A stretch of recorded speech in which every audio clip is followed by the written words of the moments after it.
तो दोस्तों आज की इस वीडियो में हम गुलाम बंद से जितने भी इंपॉर्टेंट क्वेश्चन बन सकते हैं उन सभी क्वेश्चनों को देखने वाले हैं। देखिए दोस्तों, आपको भी पता है कि कितना इंपॉर्टेंट टॉपिक है ये। यहाँ से आपको हर परीक्षा में 1 से 2 क्वेश्चन देखने को मिल ही जाता है। तो इसलिए दोस्तों इस वीडियो को एंड तक जरूर देखिएगा और वीडियो पसंद आए तो वीडियो को लाइक शेयर भी जरूर करिएगा। तो चलिए दोस्तों वीडियो को स्टार्ट करते हैं। तो देखिए यहाँ पर हमारा पहला क्वेश्चन है, वह युद्ध जो भारत में मुस्लिम शक्ति की स्थापना में सहायक सिद्ध हुआ। तो क्वेश्चन में पूछा रहा है कि वो युद्ध कौन सा था जो भारत में मुस्लिम शक्ति की स्थापना में सहायक सिद्ध हुआ था। तो अगर आपको इस क्वेश्चन का राइट आंसर पता है तो आप अपना जो आंसर है उसे कमेंट बॉक्स में लिख सकते हैं। चलिए अब हम इसका राइट आंसर देख लेते हैं। देखिए दोस्तों, जो युद्ध था तराइन का दूसरा युद्ध, ये युद्ध जो था दोस्तों भारत में मुस्लिम शक्ति की स्थापना में सहायक सिद्ध हुआ था। अब चलिए दोस्तों इस क्वेश्चन से रिलेटेड जो इंपॉर्टेंट पॉइंट है उनको देख लेते हैं, क्योंकि यहीं से आपकी परीक्षा में क्वेश्चन पूछे आते हैं। देखिए दोस्तों, गौरी साम्राज्य के ससबनी वंश के जो शासक थे मोहम्मद गौरी, इन्होंने भारत पर क्रमशः 1191 जो तराइन का पहला युद्ध था। अब क्वेश्चन यहाँ से ऐसे पूछेगा कि तराइन का पहला युद्ध जो हुआ था वो कब हुआ था, तो 1191 में हुआ था। ये डेट आपको याद रखनी है। और देखिए 1192 में जो दूसरा युद्ध हुआ था तराइन का, तो आपसे क्वेश्चन दूसरा युद्ध भी पूछ सकता है कि तराइन का जो दूसरा युद्ध हुआ था वो कब हुआ था, तो कब हुआ था, 1192 में हुआ था। पहला 1191 में हुआ था। तो यहाँ पर बात चल रही है देखिए दोस्तों दूसरे युद्ध की। अब इसके बारे में डिटेल देखते हैं। देखिए आक्रमण क्या था। तराइन के पहले युद्ध में गौरी पराजित हुए थे एवं तराइन के जो दूसरा युद्ध था इसमें पृथ्वीराज चौहान जो थे ये पराजित हुए थे। इसी के साथ दोस्तों भारत में जो है मुस्लिम शासन का मार्ग प्रशस्त हो गया था। तो यही थे दोस्तों इंपॉर्टेंट पॉइंट। यहाँ से आपको देखिए 2 क्वेश्चन पूछे जा सकते हैं कि तराइन का जो पहला युद्ध था ये कब हुआ था, तो 1191 में हुआ था। और तराइन का जो दूसरा युद्ध हुआ था ये कब हुआ था, अगर इस तरह से पूछे तो 1192 में हुआ था। और देखिए भारत में जो युद्ध था, ऐसा युद्ध बताना था कि मुस्लिम शक्ति की स्थापना में सहायक सिद्ध कौन सा युद्ध हुआ था, तो तराइन का दूसरा युद्ध हुआ था जो आपका 1192 ईस्वी में हुआ था। तो याद रखने हैं, सभी इंपॉर्टेंट पॉइंट हैं ये। नेक्स्ट क्वेश्चन है, लाख बख्श की उपाधि किस शासक को दी गई थी। तो देखिए लाख बख्श की जो उपाधि दी गई थी ये दी गई थी कुतुबुद्दीन ऐबक को। अब देखिए इस क्वेश्चन से रिलेटेड इंपॉर्टेंट पॉइंट देख लेते हैं।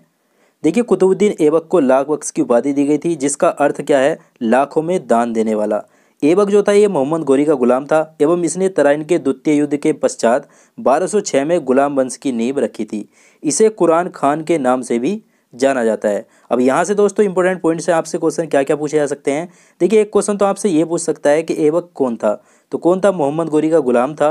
और देखिए इसने दोस्तों इसके एक दूसरा नाम क्या है ये पूछ ले तो कुरान खान के नाम से भी इसे जाना जाता है। तो ये दोस्तों 2 क्वेश्चन आपके इंपॉर्टेंट पॉइंट से पूछे जा सकते हैं, तो इनको भी याद रखिएगा। वो लाख बख्श की उपाधि किस शासक को दी गई थी, तो कुतुबुद्दीन ऐबक को दी गई थी। नेक्स्ट क्वेश्चन है, वह मुस्लिम आक्रमणकारी जिसने नालंदा विश्वविद्यालय को नष्ट किया कौन था। तो देखिए दोस्तों, वो मुस्लिम आक्रमणकारी जिसने नालंदा विश्वविद्यालय को नष्ट किया था कौन था, मोहम्मद बिन बख्तियार था। अब इस क्वेश्चन से रिलेटेड इंपॉर्टेंट पॉइंट देख लेते हैं। देखिए कुतुबुद्दीन ऐबक के सेना प्रमुख मोहम्मद बख्तियार ने नालंदा एवं विक्रमशिला विश्वविद्यालय को नष्ट किया एवं वहाँ के संस्कृत ग्रंथों को जला दिया, जो भारतीय इतिहास की अमूल्य धरोहर थे। अब यहाँ से आपसे क्वेश्चन क्या पूछा जा सकता है कि एक तो दोस्तों नालंदा विश्वविद्यालय को इसने नष्ट किया था, दूसरा विक्रमशिला विश्वविद्यालय को नष्ट किया था। तो ये क्वेश्चन आपसे इस तरह से पूछेगा कि विक्रमशिला विश्वविद्यालय को नष्ट किसने किया था, तो ये भी दोस्तों मोहम्मद बिन बख्तियार ने ही किया था। तो याद रखेंगे, वेरी इंपॉर्टेंट क्वेश्चन था ये। आगे देखिए नेक्स्ट क्वेश्चन है, पहली मुस्लिम महिला शासिका जिसने भारत पर शासन किया कौन थी। तो सभी को पता होगा कौन थी, वो थी दोस्तों रजिया सुल्तान। अब रजिया सुल्तान से देखिए दोस्तों, रजिया सुल्तान जो थी ये 1236 से लेकर 1240 में दिल्ली सल्तनत की पहली और अंतिम महिला सुल्तान थी। देखिए रजिया जो थी ये जनता के द्वारा दिल्ली सल्तनत की सुल्तान चुनी गई थी।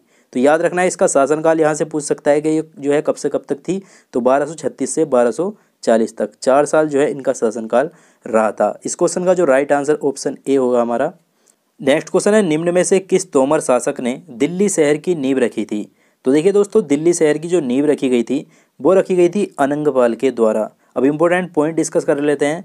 देखिए चंद्रवंशी वंश के राजपूत शासक अनंगपाल तोमर ने 736 ईस्वी में लालकोट शहर की स्थापना की एवं लालकोट दिल्ली का पहला शहर बना। तो लालकोट जो था ये दिल्ली का पहला शहर था।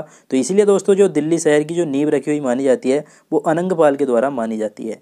तो याद रखेंगे, मोस्ट इंपोर्टेंट क्वेश्चन है ये। नेक्स्ट क्वेश्चन है, तराइन के दूसरे युद्ध में किसने किसको हराया था। तो देखिए दोस्तों, तराइन का जो दूसरा युद्ध हुआ था, ये युद्ध हुआ था मोहम्मद गोरी और पृथ्वीराज चौहान के बीच। और इस युद्ध में जो है दोस्तों, मोहम्मद गोरी ने पृथ्वीराज चौहान को हराया था। अब देखिए इंपॉर्टेंट पॉइंट देख लेते हैं। देखिए तराइन का जो दूसरा युद्ध था मोहम्मद गोरी और पृथ्वीराज चौहान के बीच हुआ था। कब हुआ था? 1192 में हुआ था। तो याद रखना, ये डेट भी यहाँ से पूछी जाती है, मोस्ट इंपॉर्टेंट क्वेश्चन है ये।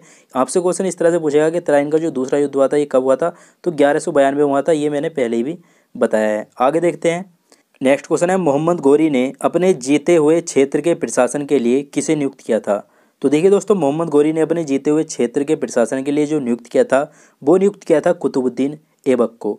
इंपॉर्टेंट पॉइंट देखते हैं। देखिए सन 1192 ईस्वी में तराइन के दूसरे युद्ध में मोहम्मद गोरी की जीत के बाद उसने जो है अपने गुलाम कुतुबुद्दीन ऐबक को सत्ता का सिप सालार नियुक्त किया था। तो याद रखेंगे किसे नियुक्त किया था दोस्तों? कुतुबुद्दीन ऐबक को नियुक्त किया था।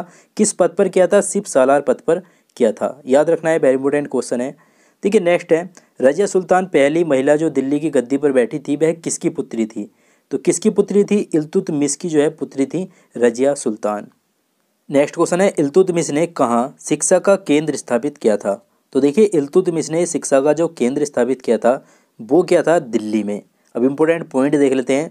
देखिए शमसुद्दीन इल्तुतमिश 1211 से लेकर 1236 दिल्ली सल्तनत में गुलाम वंश का प्रमुख शासक था।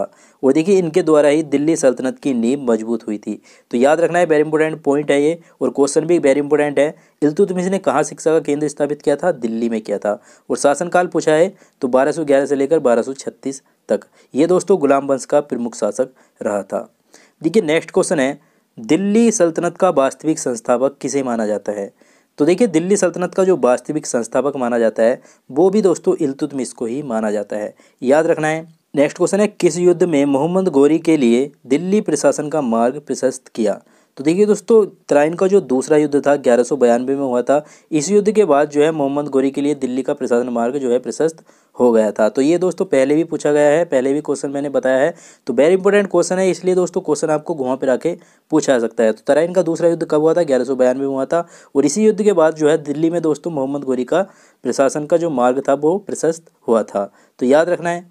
नेक्स्ट क्वेश्चन है, दिल्ली का सुल्तान बनने से पहले बलबन किस सुल्तान का प्रधानमंत्री था? तो देखिए दिल्ली का सुल्तान बनने से पहले बलबन जो था ये नसरुद्दीन का प्रधानमंत्री था। अब इम्पोर्टेंट पॉइंट देख लेते हैं। देखिए 1249 ईस्वी में बलबन ने अपनी पुत्री का विवाह सुल्तान नसरुद्दीन मोहम्मद से कर दिया। इसके फलस्वरूप उन्हें उलुग खां की उपाधि एवं दरबार में उच्च पद दिया गया। यही वह काल था जिसमें बलबन के उदय के उत्कर्ष का समय था। सुल्तान की हत्या बाद में बलबन द्वारा विष देकर कर दी गई। अब देखिए दोस्तों, आपसे पूछा जा सकता है कि नसरुद्दीन की जो हत्या थी वो किसने की थी? तो बलबन के द्वारा की गई थी। कैसे की गई थी? विष देकर। अब एक क्वेश्चन इंपॉर्टेंट पॉइंट से ये पूछा जा सकता है कि उलुग खां की उपाधि जो है वो किसे दी गई थी? तो ये क्वेश्चन भी दोस्तों वेरी इंपॉर्टेंट है और प्रीवियस ईयर एग्जाम में काफ़ी बार पूछा गया है। तो किसे दी गई थी उलुग खां की उपाधि? बलबन को दी गई थी। तो याद रखना है, वेरी इंपॉर्टेंट क्वेश्चन है ये भी। नेक्स्ट क्वेश्चन है, निम्न में से किस सुल्तान ने खलीफा से शासन का घोषणा पत्र प्राप्त किया था? तो देखिए दोस्तों, खलीफा से जो शासन का घोषणा पत्र प्राप्त किया था वो क्या था? इल्तुतमिश ने। इंपॉर्टेंट पॉइंट देखते हैं। देखिए इल्तुतमिश दिल्ली का प्रथम सुल्तान था जिसने बगदाद के खलीफा से 1229 को सुल्तान का अभिषेक पत्र पाया था और दिल्ली सल्तनत को स्वतंत्रता की मान्यता प्राप्त हुई थी। तो देखिए दोस्तों, ये पहला शासक था जिसे बगदाद के खलीफा से क्या है? घोषणा पत्र मिला था। तो याद रखना है, वेरी इंपॉर्टेंट क्वेश्चन है। और कब मिला था? 1229 को मिला था। तो देखिए इस क्वेश्चन का जो राइट आंसर होगा वो होगा हमारा ऑप्शन ए। आगे देखते हैं। देखिए नेक्स्ट क्वेश्चन है, दिल्ली सल्तनत का उदारक कौन था? तो देखिए दोस्तों, दिल्ली सल्तनत का जो उदारक था वो था गयासुद्दीन बलबन। इंपॉर्टेंट पॉइंट देखते हैं। देखिए दिल्ली सल्तनत का सबसे सुदृढ़ करने वाला जो श्रेय है वो गयासुद्दीन बलबन को ही जाता है। वो इसके शासनकाल अगर पूछ ले तो इसका शासनकाल कब से कब तक था? 1266 से लेकर 1286 तक जो था बलबन का शासनकाल था। आगे देखते हैं। देखिए next question most important question है, चहलगानी को किसने समाप्त किया था? तो चहलगानी को किसने समाप्त किया था? गयासुद्दीन बलबन ने ही समाप्त किया था। और चहलगानी जो था ये दोस्तों इल्तुतमिश द्वारा स्थापित 40 सरदारों का एक समूह था। इसको क्या कहा जाता था? चहलगानी कहा जाता था। अब दोस्तों क्वेश्चन आपसे यहाँ से ये पूछा जा सकता है कि चहलगानी जो था इसको किसने शुरुआत की? इसकी जो शुरुआत की गई थी वो किसके द्वारा की गई थी? तो किसके द्वारा की गई थी? इल्तुतमिश के द्वारा की गई थी। और इसको समाप्त किसने किया था? बलबन ने किया था। तो याद रखने हैं, दोनों ही क्वेश्चन वेरी इंपॉर्टेंट क्वेश्चन है। देखिए नेक्स्ट है आपका, दिल्ली सल्तनत की शुरुआत कब हुई थी? तो कब हुई थी दिल्ली सल्तनत की जो शुरुआत हुई थी वो हुई थी 1206 में।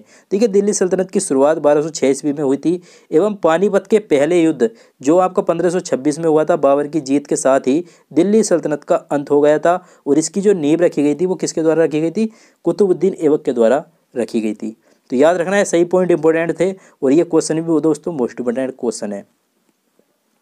देखिए नेक्स्ट क्वेश्चन है, दिल्ली का पहला सुल्तान कौन था जिसने मुद्रा को नियमित प्रचलन में लाया और दिल्ली को अपने साम्राज्य की राजधानी घोषित किया? तो देखिए मुद्रा को जब प्रचलन सबसे पहले लाया था वो कौन था? वो था इल्तुतमिश। देखिए इल्तुतमिश ने पहली बार मुद्रा को नियमित प्रचलन में किया और दोस्तों दिल्ली को जो है अपनी राजधानी घोषित किया। इसने दोस्तों दो प्रकार की मुद्राओं का प्रचलन किया था, एक थी टका जो दोस्तों चांदी की हुआ करती थी और दूसरी थी जीतल जो दोस्तों आपकी तांबा की हुआ करती थी। तो आपसे पूछा जा सकता है कि जीतल को किसने स्टार्ट किया था मुद्रा को? तो इल्तुतमिश ने किया था। और टका को किसने किया था? वो भी इल्तुतमिश ने ही किया था। तो याद रखना है, वेरी इंपॉर्टेंट क्वेश्चन है ये और पॉइंट भी सारे इंपॉर्टेंट है आपके लिए। देखिए नेक्स्ट क्वेश्चन है, दिल्ली के किस सुल्तान ने लौह रक्त नीति को अपनाया था? और मोस्ट इंपॉर्टेंट क्वेश्चन है दोस्तों, प्रीवियस एग्जाम में काफ़ी बार पूछा जा चुका है। तो लौह रक्त नीति को जो अपनाया था वो किसने अपनाया था? बलबन ने ही अपनाया था। ठीक है, बलबन जो था दिल्ली सल्तनत का नौवां शासक था जिसका कार्यकाल दोस्तों 20 वर्षों का था, पहले ही बता चुका हूँ। 1266 से लेकर 1286 तक चला था। तो याद रखना है, कार्यकाल बहुत ज़्यादा पूछे जाते हैं एग्जामों में, तो याद रखना है। नेक्स्ट क्वेश्चन है, चांदी के सिक्के को किसके कार्यकाल में प्रचलन में लाया गया था? तो किसके कार्यकाल में प्रचलन में लाया गया था? मैंने ऊपर ही बताया है, इल्तुतमिश के। और क्या कहा जाता था इसके द्वारा चलाए गए चांदी के सिक्कों को? टका कहा जाता था। देखिए आज का हमारा यहाँ पर लास्ट क्वेश्चन है, निम्न में से किस सुल्तान की मृत्यु पोलो या चौगान खेलते हुए हुई थी? तो देखिए दोस्तों इस क्वेश्चन का आंसर सभी को पता होगा क्योंकि दोस्तों ये क्वेश्चन प्रीवियस ईयर एग्जाम में काफ़ी बार पूछा चुका है। तो देखिए जिस सुल्तान की मृत्यु पोलो या चौगान खेलते हुए हुई थी वो कौन था? वो था कुतुबुद्दीन ऐबक। अब इम्पोर्टेंट पॉइंट देख लीजिए। देखिए दोस्तों दिल्ली सल्तनत के पहले सुल्तान एवं गुलाम वंश के संस्थापक कुतुबुद्दीन ऐबक की सन 1210 ईस्वी में चौगान खेलते हुए समय जो है घोड़े से गिरकर इनकी मृत्यु हो गई थी। और इसका जो मकबरा स्थित है कहाँ पर स्थित है? लाहौर में स्थित है। अब इंपॉर्टेंट पॉइंट से दोस्तों आपसे क्या क्या क्वेश्चन पूछा जा सकते हैं। एक तो क्वेश्चन आपसे ये पूछा जाएगा कि जो गुलाम वंश का संस्थापक था वो कौन था? तो कुतुबुद्दीन ऐबक था। और इसकी मृत्यु कब हुई थी? 1210 ईस्वी में हुई थी। और देखिए दोस्तों इसका मकबरा पूछा जाता है कि इसका मकबरा कहाँ पर स्थित है? तो कहाँ पर स्थित है? लाहौर में स्थित है। तो ये सभी दोस्तों इंपॉर्टेंट पॉइंट से क्वेश्चन बन सकते हैं। इन सभी पॉइंटों को आपको याद रखना है। और मृत्यु किसकी हुई थी? कुतुबुद्दीन ऐबक की हुई थी। ये क्वेश्चन भी आपसे काफ़ी बार एग्जामों में पूछा जा चुका है। तो यही सारे क्वेश्चन थे दोस्तों जो आज के लिए मैं आपके लिए लेकर आया था। तो उम्मीद करता हूँ दोस्तों आपको वीडियो पसंद आया होगा। अगर दोस्तों आपको ये वीडियो पसंद आया है तो इस वीडियो को दोस्तों लाइक जरूर कीजिएगा, शेयर कीजिए अपने दोस्तों ताकि फ्रेंड उनकी भी थोड़ी सी हेल्प हो सके। और जो भी लोग चैनल पर नए आ गए हैं चैनल को सब्सक्राइब करके बेल आइकन को प्रेस कर लीजिएगा ताकि फ्रेंड वीडियो की नोटिफिकेशन सबसे पहले मिल सके। चलिए दोस्तों मैं मिलूंगा आपसे नेक्स्ट वीडियो में, तब तक के लिए जय हिंद जय भारत।